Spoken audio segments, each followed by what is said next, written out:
Hello everyone, welcome back to our channel. Hope you have a wonderful day. In today's video, we're going to talk about what is it that we do for a living. Our day job. Our day job. Where do we start? So, as of the beginning of this year, I've started a full-time job, and you started a full-time job as well. You did it, beginning of this year. I started last month. Last month. Yeah, last month. So, but previously, before that, we had a lot of contract jobs here and there, and just making a little bit of side hustle. Whatever works in order for us to earn an income. Yes. Just an opportunity on one of my contract jobs. Somebody, I guess one of the higher management role, asking me, "Hey, would you like to take a role to do a full time?" Apparently, I did a good job, and I said, "Yeah, sure, no worries." No, but you were doing a vending machine. Yep. Like more filling and also maintenance and Repairs. troubleshoot. Yeah. Yes. Any updates, you gotta go and fix it because the company based in Queensland. And quite a lot of the machine in New South Wales and Sydney, so they were hiring you. They used to have one person, and then he left, and then they hire you as a contract, and that works out fine because our kids were in daycare at that time. You can smash it during those time, and sometimes you can take the kids during the weekend. And then sometimes I show the kids. I took my kids to work as well, filling up the vending machine. It was rather fun because it's a flexible days, flexible hours. It fits towards our lifestyle in a sense. And I travel quite a lot within about 70k radius of Sydney Metro. It varies, and sometimes it can go up to about 2-hour drive towards to fixing up bits of problem when it comes to vending machine. So yeah, overall I take roughly about 50-60 machines or so. And if there's a problem with the machine, they report it to me, and then I'll go there and fix it up.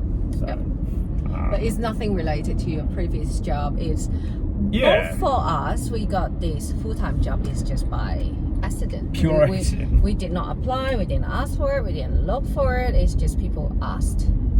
Us to help them out. And then throughout the time, I think I did that contracting for about 5 years or something. Yeah, around that, 4 or 5 years. And it gets by. You learn a lot when it comes to the machine for myself, and I learned so much when it comes to vending machine operation and how the business worked. Due to that, the company decided to go, "Hey, we're moving the warehouse from Brisbane." They got bought by an international company, right? So they need, I don't know why they have to move to Sydney. Maybe is the one of the main hub, majority of the machines in there. Yeah. So they decided to move the warehouse. It is smaller as well, the one in Queensland, and then they moved to this slightly maybe double the size in Sydney.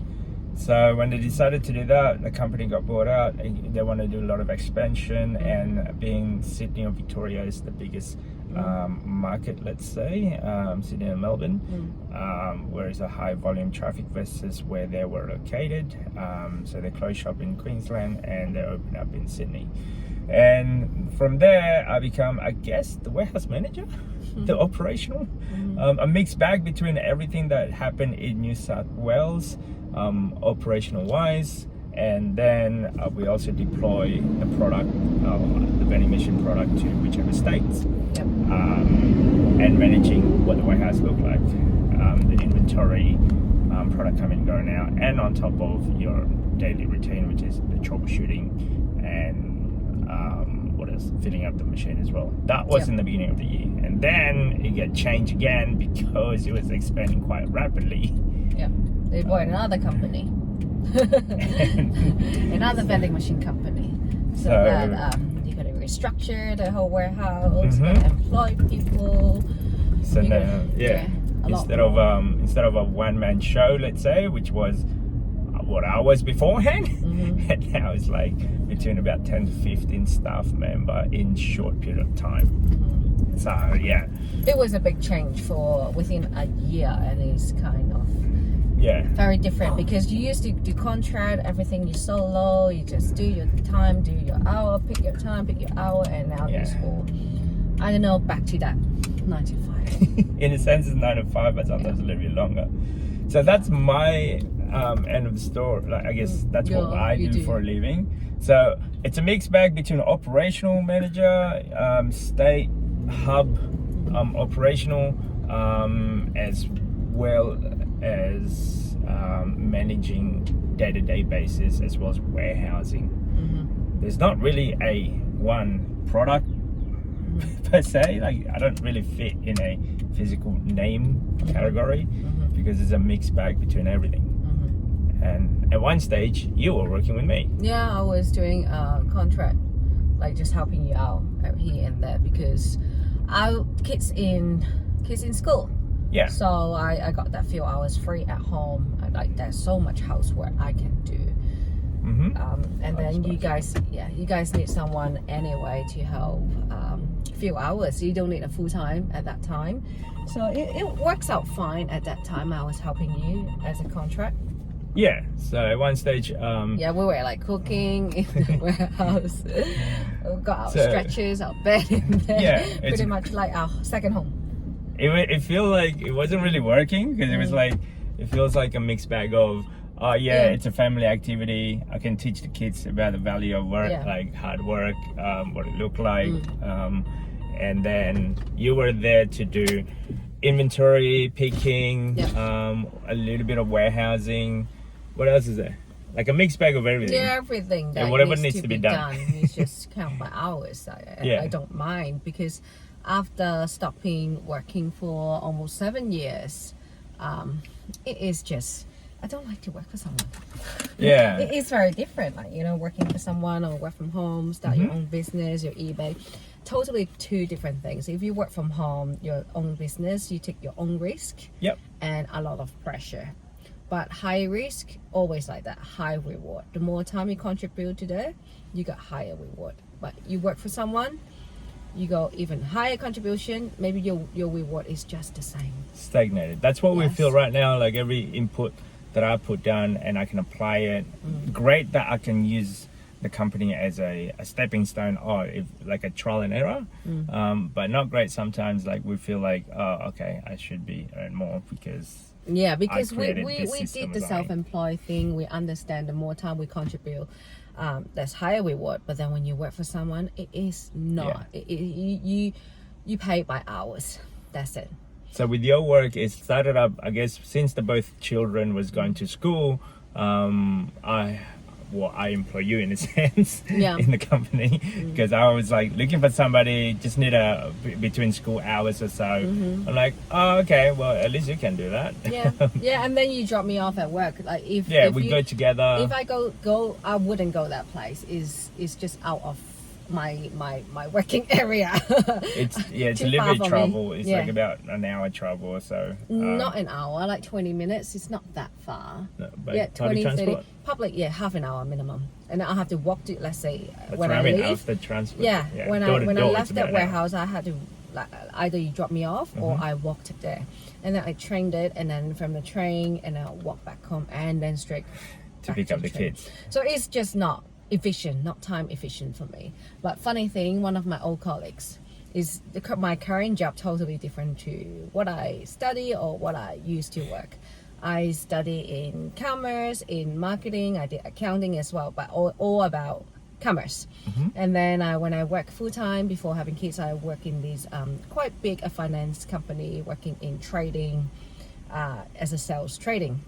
I used to do customer service or sales, and then in like slowly going up to sales trading, dealing with customers, big accounts. But then because of kids, so I just can't work anymore. It's sometimes ridiculous hour, you gotta travel interstate, and I had to like go evening events and don't get paid for, so I didn't want to go back after having kids. And then my ex-colleague, I was working in sales at that time. She's the assistant. And then she said, why don't you come back? And I told her all this reason. And then she said, my husband's opened a business, and then they're doing, it's like a laser cutting. Yeah. Like for the metal, the shit. I had no idea. Not in your role. You didn't even study for this. No, you didn't, no idea. And it all started, I guess it was just, try it, see if you like it. Yeah, but then anyway, I knew her for more than 10 years. Maybe I met the husband like here and there once or twice. Yeah, not during often. Christmas. Yeah, she once a always year. invite us to the place for Christmas. And then they said, oh, they need someone that is trustworthy, but they were saying the factory is a bit too far for me. For me to drive is at least 1.5 hours from our place. You did to training that place. for a week. Yeah, I did training for a week, and then the toll as well. It's just not working out, but they knew it, and then they said, well, just the training, I had to go there for training, and then once it's done, I fully work from home 100%. So what I do is an estimator. Is that your title? The term. No, I don't Okay. have a title, but then in the contract there's an estimator. Oh, when I got the contract, is that the term? So what they do is, I think it's more with construction or engineer. Yep. So I've been working for a month, so I think more like in engineer role. Maybe they think, okay, she's good in number, so that quite detailed. So yeah, that's why I got hired. The way I see your role, it was like, okay, then if you need some sort of metal cutting at a certain angle or certain they do way, their own drawings, all customized. So, yeah, it's a customized metal cutting. They need to draw that in the system or somehow.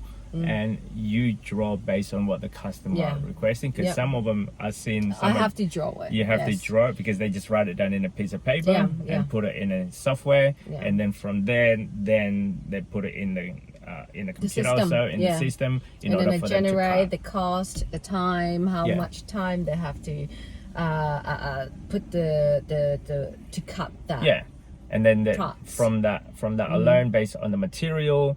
Cost of the material, cost of the staff, or other thing added on, and then give them a quote. That's it. That's it. And then if they're happy with the quote, then they can go to the next ahead. stage to go ahead and actually do the order. Yes. Yeah. I'm just very grateful that I can work from home 100%. Mm-hmm. Yeah, I don't care what job. Now I realize it doesn't matter what job.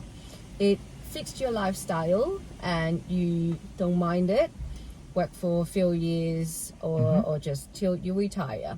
For me is there's no point for job hopping unless you find something is double of your income. Yeah, you can double. That's how I see we're it. not in that we're not in that mentality of trying to go higher and higher.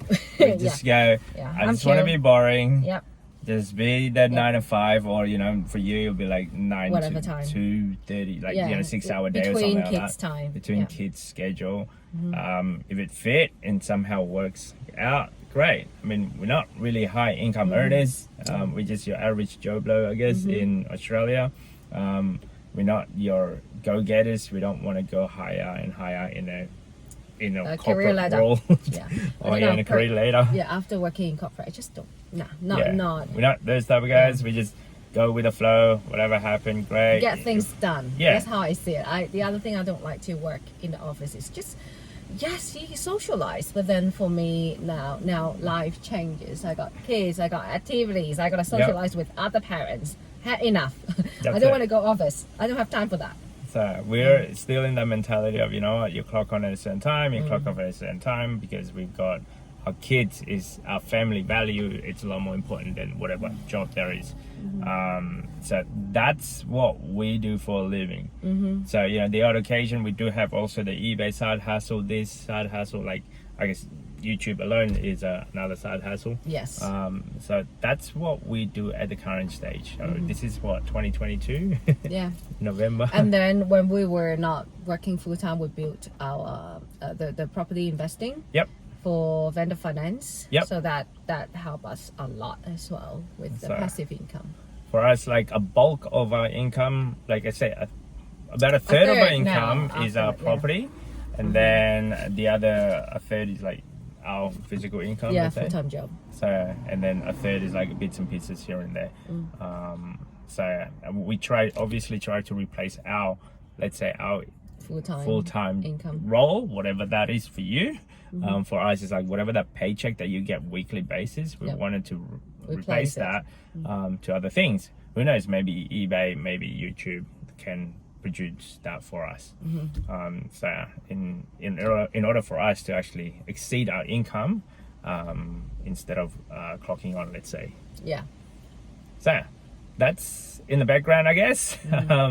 If you like this type of content, guys, don't forget to subscribe, comment, guys, and See you next time. bye. Bye.